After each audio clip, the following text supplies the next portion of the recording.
Começa hoje a reunião do Comitê de Política Monetária para definir a nova taxa básica de juros aqui do Brasil. Para a gente falar sobre o cenário econômico, as expectativas para esse resultado, que vai ser divulgado amanhã, mais ao final do dia, no início da noite, nós recebemos no Jornal da Manhã o diretor nacional do IBMEC, Reginaldo Nogueira, a quem agradeço muito a participação. Reginaldo, bom dia, bem-vindo. Bom dia, é sempre um prazer estar aqui com vocês. Ontem nós falávamos muito a respeito do que o Boletim Focus apontou em relação a novos cortes na taxa básica de juros. O mercado não prevê que haja novos cortes até o final de 2024, ou seja, manteremos esses 10,5% ao ano muito provavelmente, e parece que não há muitas divergências entre os especialistas em relação a esse cenário.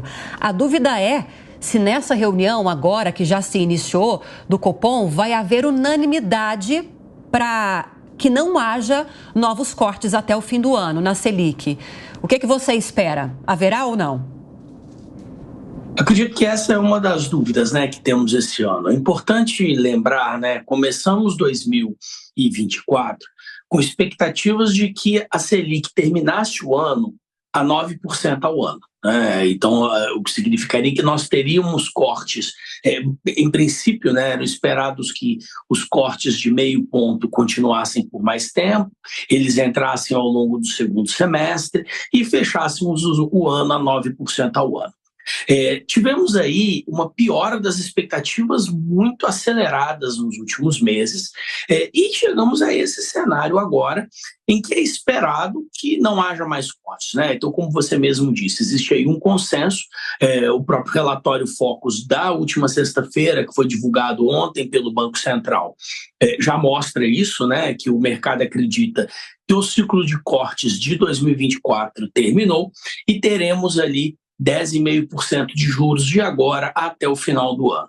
Na última reunião, eu acho que é isso que você se refere, né, sobre a questão da unanimidade, nas reuniões anteriores em que tivemos ali 0,5% de corte, todas essas reuniões eram unânimes.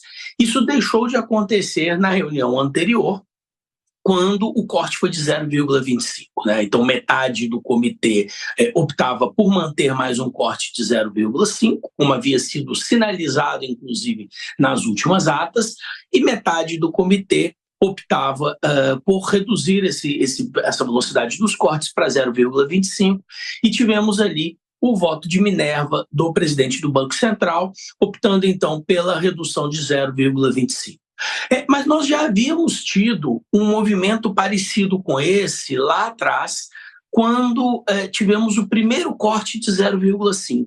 Vale lembrar isso. O Copom vinha fazendo, né, cortes ao longo do ano passado, ao final do ano passado, de 0,25. E aí tivemos, então, a primeira reunião em que o Copom optou por acelerar essa velocidade de 0,25 para 0,5. Naquele momento, metade do Copom optava por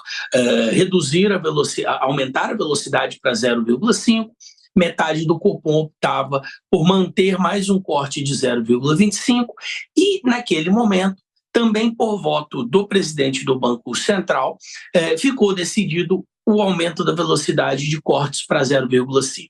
Se essa história ela mostra alguma coisa, ela diz que, bem, tivemos ali uma dúvida natural dentro do comitê sobre qual seria a velocidade de cortes nesse momento, principalmente à luz do que as atas já diziam anteriormente, mas que agora deve haver uma unanimidade ou muito próximo disso, né? Mesmo que não seja uma unanimidade em si, mas assim com uma maioria bem ampla em favor da manutenção das taxas de juros. Eu pessoalmente acho que deve se caminhar para uma unanimidade por algumas questões, né? Tivemos aí deterioração das expectativas de inflação bem aceleradas nas últimas semanas. Tivemos aí um aumento da taxa de câmbio muito acelerada no último mês, né? Vale lembrar que o dólar saiu de 5,10 a mais do que 5,40 em coisa de 4 semanas. O cenário externo tem se tornado muito mais complexo, principalmente pela própria maneira como o Banco Central americano tem se comportado e tem comunicado, né, uma postura mais agressiva contra a inflação. Então, acho que tudo isso mostra que realmente será preciso manter os juros altos por um pouco mais de tempo. Reginaldo, bom dia. Se de fato o ciclo de quedas estiver encerrado muito precocemente, neste ano de 2024, nós não chegamos nem ao segundo semestre ainda. A responsabilidade é nossa, que deixamos de fazer alguma coisa? A responsabilidade é do ambiente externo, que deixou de ser favorável? Como é que você divide essa culpa, entre aspas? Eu acredito que temos aí uma mistura, né, uma conjugação de fatores. Com certeza o cenário externo ele tem um efeito importante nesse cenário, né? E fundamentalmente a situação da inflação norte-americana. Na saída da Covid, eu acho que isso é importante a gente sempre relembrar, na saída da pandemia de Covid, o mundo inteiro passou por um processo inflacionário severo. Tivemos ali descasamento entre oferta e demanda, muito devido ao desarranjo das cadeias produtivas, então a oferta não conseguia acompanhar a demanda, e a inflação se tornou um fenômeno global, não apenas em países emergentes como o Brasil, mas também em economias desenvolvidas, Estados Unidos à frente disso. Para piorar a situação, tivemos depois a guerra russo-ucraniana. Isso levou um impacto muito severo sobre preços de alimentos no mundo inteiro, e aí foi basicamente, né, gasolina no incêndio inflacionário. Os bancos centrais do mundo inteiro começaram a aumentar as taxas de juros. O Banco Central brasileiro à frente, inclusive, ele se antecipou ao movimento. Inclusive, por isso, ele até começou a cortar juros um pouco antes dos demais, mas o Banco Central americano trouxe aí a taxa de juros para níveis históricos, né?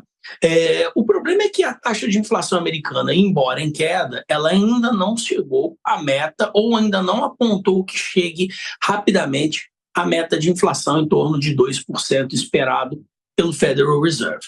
Além disso, todos os indicadores do mercado americano apresentam um mercado de trabalho, uma economia mais acelerada e mais forte do que seria condizente com essa desinflação adicional necessária. Então, isso tudo já coloca aí uma pressão no mercado internacional, porque com os juros americanos mais altos, é muito difícil que economias emergentes cortem suas taxas de juros numa velocidade acelerada ou para níveis muito baixos, sob o risco de fuga de capitais, sob o risco de desvalorizações da moeda muito acelerados.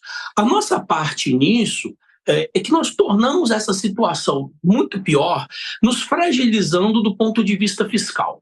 Então, acho que esse tem sido um debate que já vem acontecendo no Brasil também há algum tempo, né? Vale lembrar isso, assim como eu dizia ali um pouquinho dessa história da inflação americana, mas vale lembrar que no caso do Brasil, esse debate fiscal já se arrasta há mais de uma década, né? Nós saímos no passado de um modelo de metas de superávites primários, começamos a ter déficits primários a partir de 2014, que colocaram o endividamento público em rota ascendente. Isso daí foi, de certa maneira, controlado, né, ou pelo menos as expectativas controladas com a PEC do teto dos gastos, ainda no governo Temer, que planejava, basicamente, ou apontava uma solução fiscal, um controle da dívida e situação fiscal brasileira por um horizonte de 20 anos. Essa PEC não durou, ela acabou com a PEC da transição e foi substituída depois pela PEC do arcabouço fiscal. O problema é que o arcabouço foi aprovado em 2023 e já está claro que não muito dificilmente, né, cumpriremos a meta de 2024. Quando a gente olha as expectativas de mercado, o mercado também não acredita que teremos sequer equilíbrio primário, né? Déficit primário zero em 25 e sequer déficit primário zero em 2026.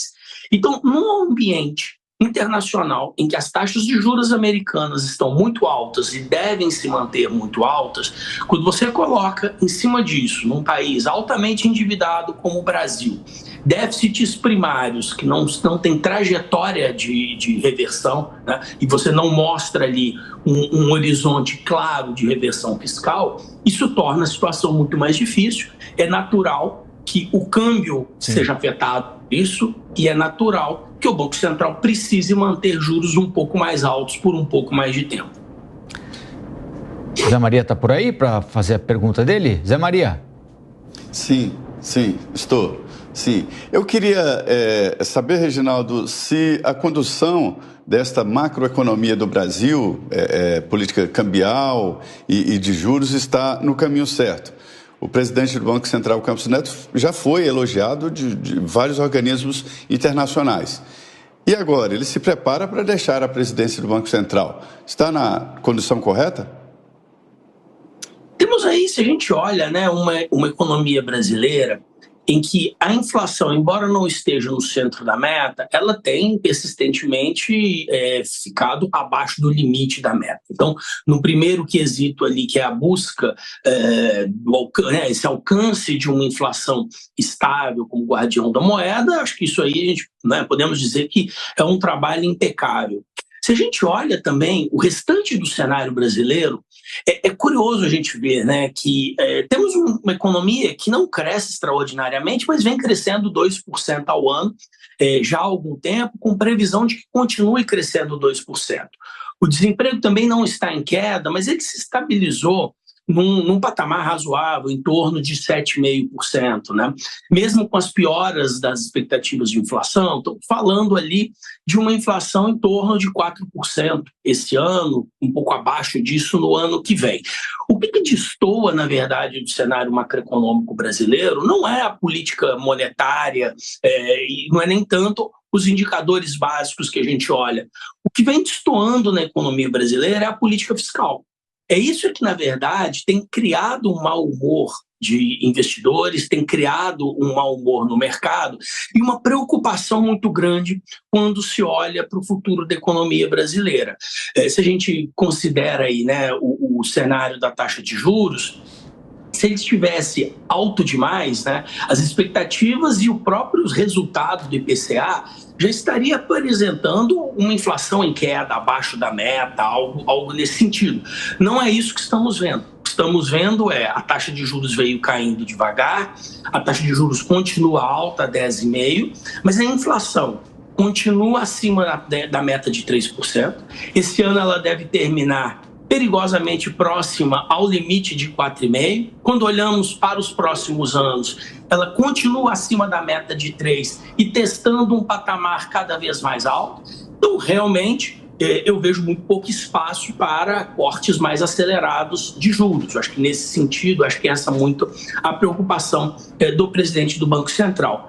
E sobre a saída dele desse ano, eu acho que a própria parada técnica agora, com juros mais altos por mais tempo até o final desse ano, deve dar um pouco mais de tranquilidade no ano de 2025 para que o novo presidente do Banco Central e os novos diretores indicados possam, inclusive, flexibilizar um pouco mais a política monetária à frente, pois teremos mais tempo aí de juros reais mais altos esse ano, trazendo aí um pouco mais de ancoragem nas expectativas de inflação, enquanto esperamos o governo, e basicamente o ministro da Fazenda, utilize esse tempo extra para trabalhar um programa de corte de gastos e uma apresentação de uma consolidação fiscal que dê tranquilidade ao mercado. Queria agradecer a participação do Reginaldo Nogueira, diretor nacional do IBMEC. Muito obrigada, Reginaldo. Bom dia para você, até a próxima. Bom dia, muito obrigado e até a próxima.